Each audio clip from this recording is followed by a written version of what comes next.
With their words, the godless destroy their friends, but knowledge will rescue the righteous. The whole city celebrates when the godly succeed. They shout for joy.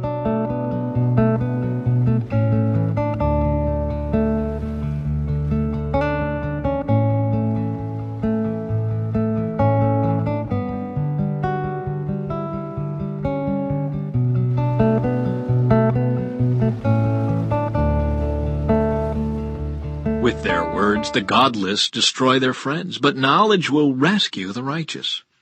The whole city celebrates when the godly succeed. They shout for joy when the wicked die.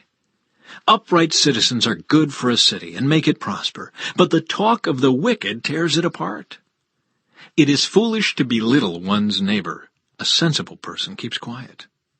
A gossip goes around telling secrets, but those who are trustworthy can keep a confidence. Without wise leadership, a nation falls. There is safety in having many advisers. There's danger in putting up security for a stranger's debt. It's safer not to guarantee another person's debt. A gracious woman gains respect, but ruthless men gain only wealth. Your kindness will reward you, but your cruelty will destroy you.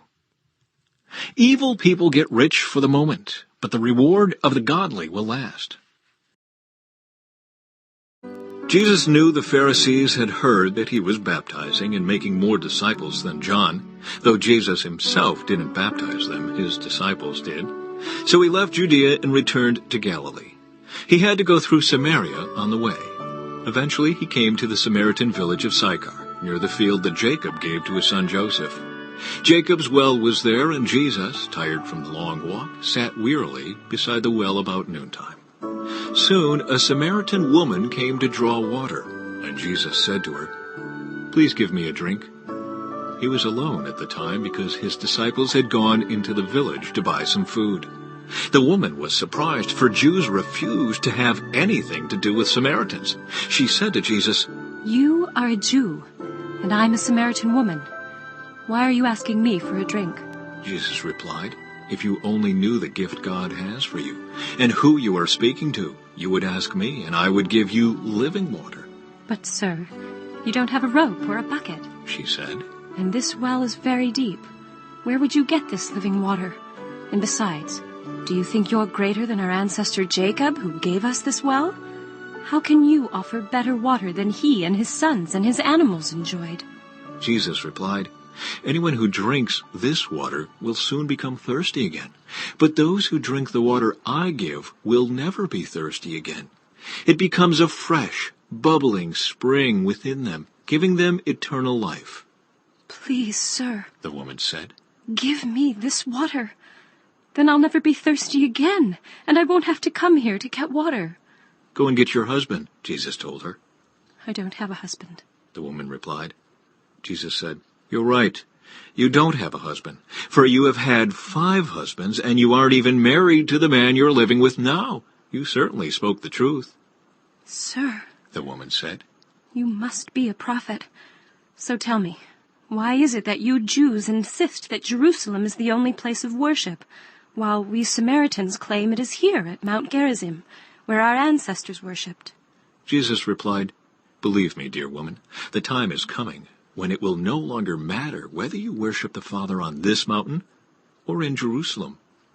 You Samaritans know very little about the one you worship, while we Jews know all about him, for salvation comes through the Jews.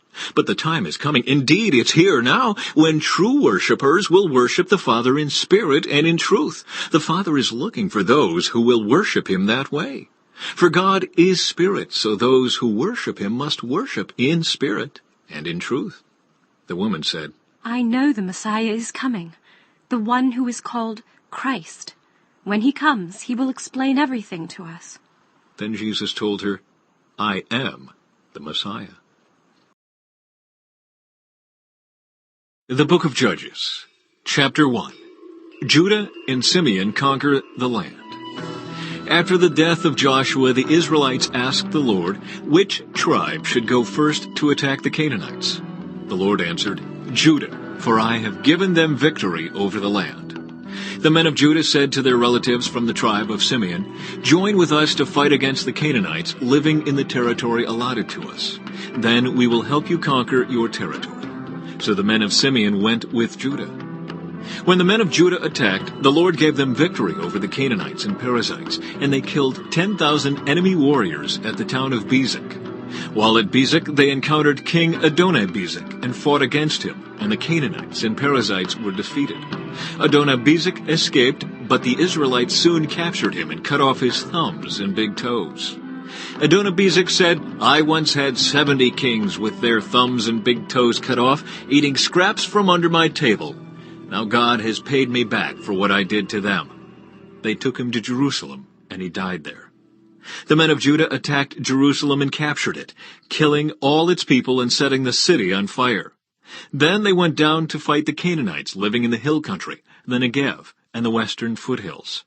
Judah marched against the Canaanites in Hebron, formerly called Kiriath Arba, defeating the forces of Sheshai, Ahiman, and Talmai. From there they went to fight against the people living in the town of Deber, formerly called Kiriath Sefer.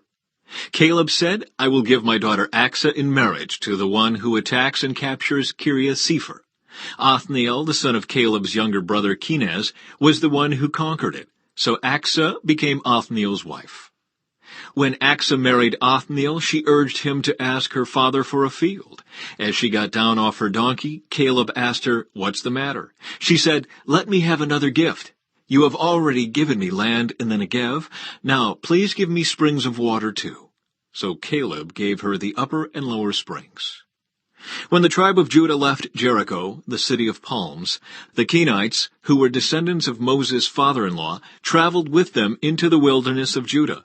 They settled among the people there, near the town of Arad in the Negev.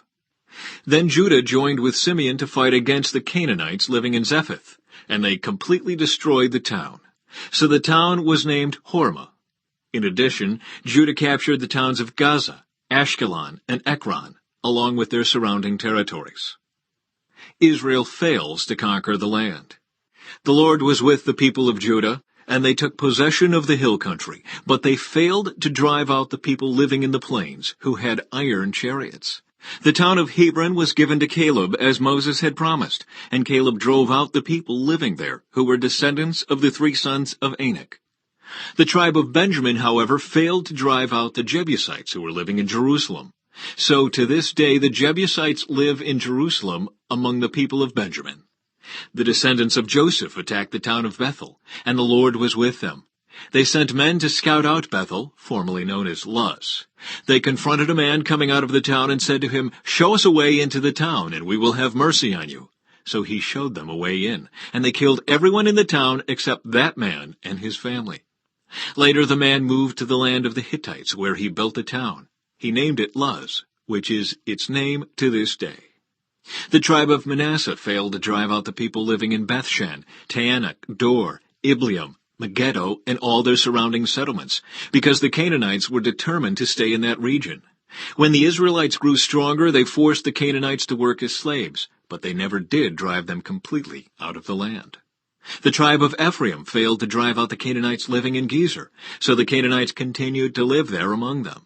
The tribe of Zebulun failed to drive out the residents of Kitron and Nahalal, so the Canaanites continued to live among them. But the Canaanites were forced to work as slaves for the people of Zebulun. The tribe of Asher failed to drive out the residents of Acco, Sidon, Elab, Achzib, Helba, Aphik, and Rehob. Instead, the people of Asher moved in among the Canaanites, who controlled the land, for they failed to drive them out. Likewise, the tribe of Naphtali failed to drive out the residents of Beth-Shemesh and Beth-Anath. Instead, they moved in among the Canaanites who controlled the land. Nevertheless, the people of Beth-Shemesh and Beth-Anath were forced to work as slaves for the people of Naphtali. As for the tribe of Dan, the Amorites forced them back into the hill country and would not let them come down into the plains. The Amorites were determined to stay in Mount Heres, Ajalon, and Shaalbim. But when the descendants of Joseph became stronger, they forced the Amorites to work as slaves. The boundary of the Amorites ran from Scorpion Pass to Selah and continued upward from there.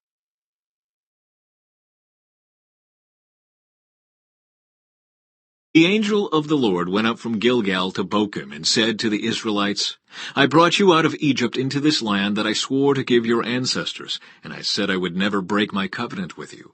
For your part, you are not to make any covenants with the people living in this land. Instead, you were to destroy their altars. But you disobeyed my command. Why did you do this? So now I declare that I will no longer drive out the people living in your land. They will be thorns in your sides, and their gods will be a constant temptation to you.